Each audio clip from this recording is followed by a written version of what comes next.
yung tali nyo, sir. Pag yan kumalasuya, pwede ho kayo maka-aksidente. Oo. Ngayon, hindi po yung safety. Ito gagawin natin, sir. Iinain ho natin ng tow truck yan.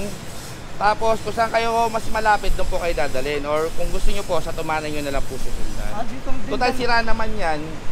Para hindi rin naman ho kayo naka-obstruct sa kalsada, papagawa ho yung sakyan nyo, ha? Okay. Saka muna yung natin dalhin. Opo. Ganyan, kausapin nyo na lang po yung towing, ha? Para sa talyar nyo na lang po dalhin. Kesa po hihilain ng ganyan. Hindi po safe yan, sir, eh. Marami na po kami na-encounter na ganyan. Nagkukos po ng accident. Meron mga instances na kumakalas yung mga tali niyan. Yung mga nasa likod, bigla na lang mababangga o kaya bigla magwiwiggle yung sakyan nila. Hindi po yan safe. Ngayon, hindi po sila accredited para humila. Meron pong penalty po yan na na illegal towing na pwede nating i-ticket. Puro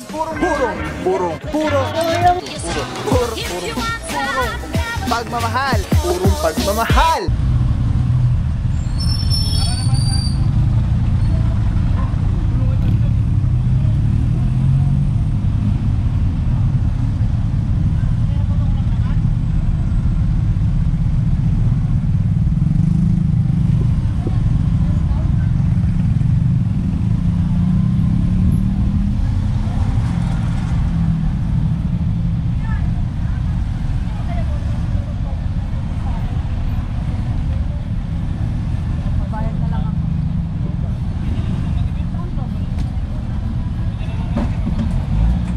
Notebook, te? Sige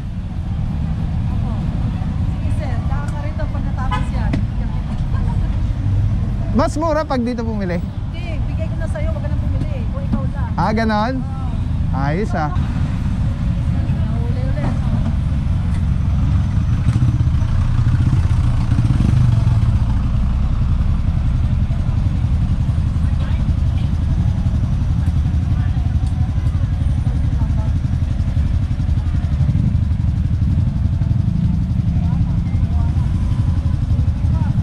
Thank you po.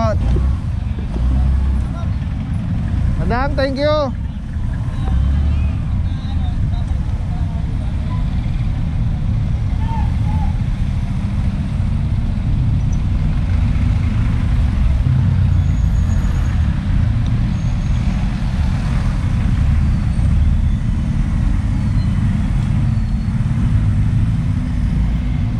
Ang mga puro, kasama na pala natin ang tropa ng TRD. Meron na dito nag-check na ng mga papeles. Team leader natin dyan, Officer De La Cruz. Boss, morning! Kasama natin Officer Gomez at ang mga tropa. Morning, bossing!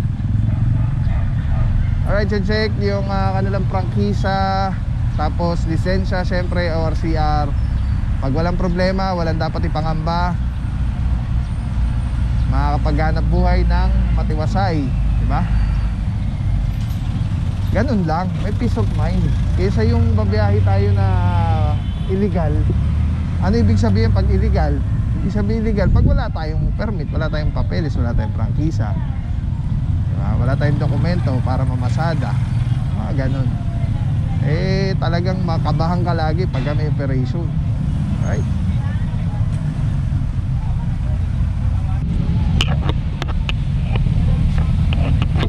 Enforcer, boss, doon.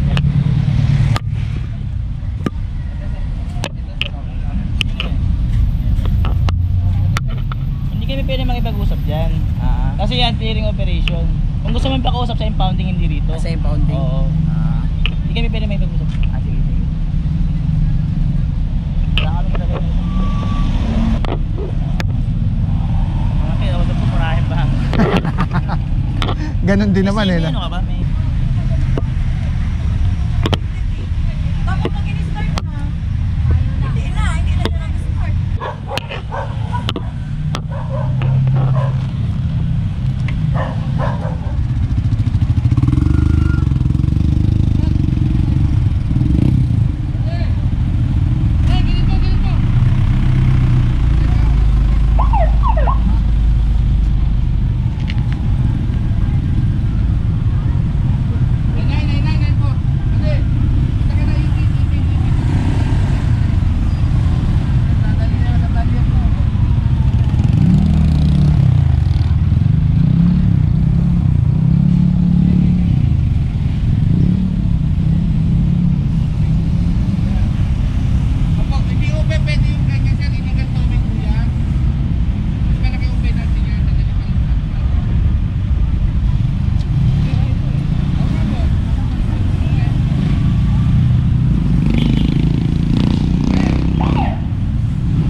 malasuya, pwede ho kayo maka-aksidente. Oo. Ngayon, hindi po yung safety. Ito gagawin natin sir, iinahin ho natin ng tow truck yan. Tapos kung saan kayo mas malapit, doon po kayo dadalhin. Or kung gusto nyo po, sa tumanan nyo na lang po susundan. Total sira naman yan. Para hindi rin naman ho kayo naka-obstruct sa kalsada, papagawa ho yung sakyan nyo, ha? Okay. Saka muna yung natin dali. Opo. Ganyan, kausapin nyo na lang po yung towing, ha? Para sa talyar nyo na lang po dalhin. Kaysa po hihilahin ng ganyan. Hindi po safe yan, sir, eh. Marami na po kami na-encounter na ganyan. Nagkukos po ng accident. Sino ka po sabi? Po, saglit lang po. Itong sakyan, sir, kanina ho ito. Pakiabante na. Kaya ito yung ginagawa kanina dyan, sir. Hindi, ito yung kanina ginagawa dito. Akala ko, baterya lang, kaya hindi namin pinansin. Nakita namin, kinakabitan niya ng bakal. Alanganin po yan, sir. Hindi namin Madam, mabante na lang po tayo. Opo, illegal towing po yung madam. Bawal po yung ganyan. Opo. Eh, tutulungan na lang po namin si sir. Abante na lang po tayo. Pwede nyo naman po siya sundan. Tara, ipin daw sila, ipin. Kumanan sila ng Tindalo. Tapos Mulabe, Nara, Tindalo. Kanan. Tara, may bariyaw na naglag.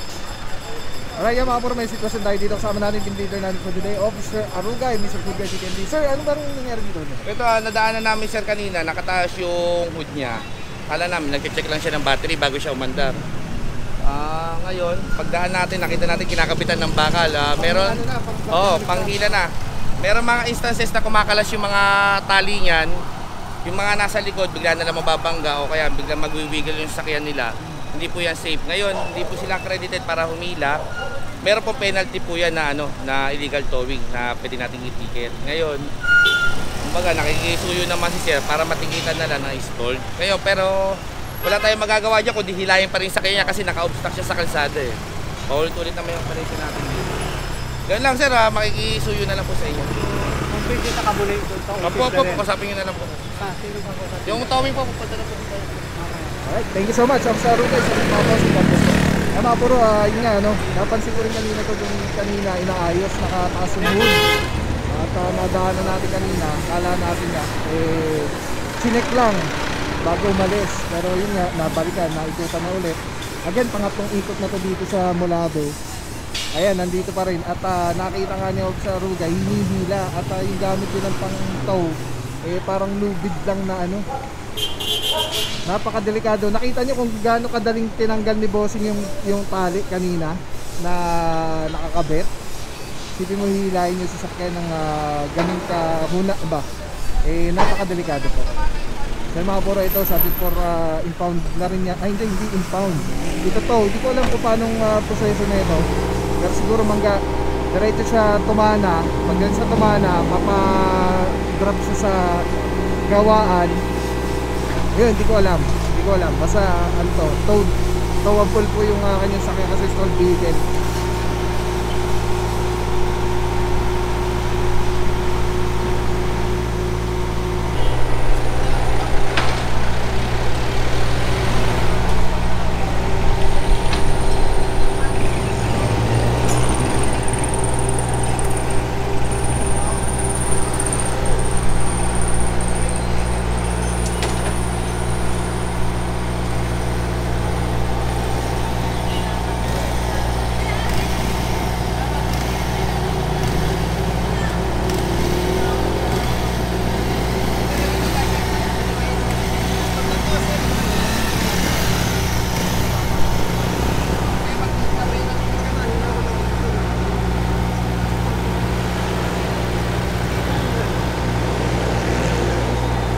Kay Saya Set. Yun, aral ka mabuti.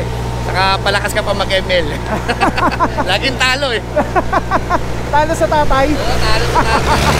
Ayan, Seth, shoutout. Ayan, aral na buti. At kita mo naman, katulad ni daddy mo, tikas paggaling talaga.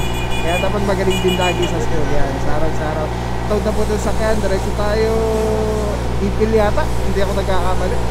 Ipil. Let's go guys, puro matumahan. Sa dami ng sakit ngayon, importanteng protektado tayo at ang ating pamilya. Andito ako para i-share sa inyo ang Ozonizer 2C. Safe na ozone air purifier. 100 square meters ang kaya nitong protektahan sa ating tahanan. Kung mahal nyo ang inyong pamilya, mas mahal magkasakit. Prevention is better than cure. If you want to know more, visit Facebook page Super Oxygen or call 0917-755-0889. Maraming salamat sa iyo. Walang papapaw. So thank you so much sa walang sawang support, tiwala. Thank you sa Panginoon at ingat kayo palagi. God bless you. Purong pagmamahal. Thank you so much. God bless.